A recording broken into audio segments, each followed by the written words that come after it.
জুলাই হত্যাযজ্ঞ মামলায় সাজাপ্রাপ্ত বেশিরভাগ আসামি রয়েছেন ভারতে। পরিবারসহ থাকছেন অভিজাত এলাকার ফ্ল্যাটে। কেউ কেউ আছেন ইউরোপ, আমেরিকা সহ বিভিন্ন দেশে। আন্তর্জাতিক অপরাধ আদালতের চিফ প্রসিকিউটর বলেছেন, সাজাপ্রাপ্তদের ফেরাতে ইন্টারপোলের সহায়তা চাওয়া হবে। আর সাবেক চিফ প্রসিকিউটর তাজুল ইসলাম বলেছেন, আসামিরা যখনই দেশে ফিরবে সঙ্গে সঙ্গে সাজা কার্যকর করা হবে। সাব্বির আহমেদের রিপোর্টে বিস্তারিত।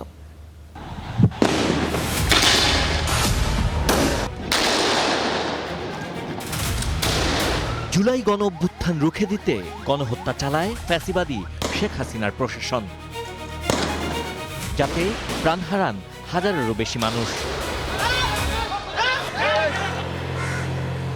এ হত্যার বিচারে কাজ শুরু করে আন্তর্জাতিক অপরাধ ট্রাইব্যুনাল।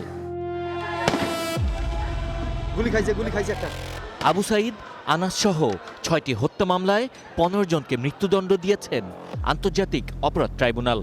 এর মধ্যে 11 জনই পলাতক। মৃত্যুদণ্ডপ্রাপ্ত শেখ হাসিনা ভারত সরকারের সেফ হোমে রয়েছেন, যার অবস্থান নয়াদিল্লিতে হতে পারে। কলকাতার অভিজাত এলাকা নিউটাউনের একটি ফ্ল্যাটে থাকেন মৃত্যুদণ্ডপ্রাপ্ত সাবেক স্বরাষ্ট্রমন্ত্রী আসাদুজ্জামান খান কামাল। কলকাতার বিভিন্ন রেস্টুরেন্টে আওয়ামী লীগ নেতাদের সঙ্গে বৈঠক করতেও দেখা গেছে তাকে। মৃত্যুদণ্ডপ্রাপ্ত পলাতক বাকি 7 জন পুলিশের সদস্য। গোয়েন্দা সূত্র বলছে, সাবেক ডিএমপি কমিশনার হাবিবুর রহমান রয়েছেন কলকাতায়। সাবেক যুগ্ম পুলিশ কমিশনার সুদীপ কুমার চক্রবর্তী, সাবেক এডিসি রাশেদুল ইসলাম ও শাহ আলম আক্তারুল ইসলাম, রামপুরা থানার সাবেক ওসি মশিউর রহমান এবং সাভারের সাবেক ওসি AFM সায়েদ ভারতে আছেন, কিন্তু তারা ভারতের কোথায় আছেন সেটি জানা যায়নি। যাবজ্জীবন কারাদণ্ড পাওয়া 11 পুলিশ সদস্যের মধ্যে 8 জনই পলাতক। এর মধ্যে ঢাকা রেঞ্জের সাবেক ডিআইজি সৈয়দ নুরুল ইসলাম ইউরোপে, ঢাকা জেলার এসপি আসাদুজ্জামান রিপন অস্ট্রেলিয়া ও সহকারী কমিশনার আরিফুজ্জামান আছেন ভারতে। গোয়েন্দা সূত্র বলছে, তারা সেখানে বিলাসবহুল জীবনযাপন করছেন। সবাই তো আর শেখ হাসিনা না, সবাইকে তো আর ইন্ডিয়া কোলে পিঠে করে সারা জীবন রাখতে পারবে না।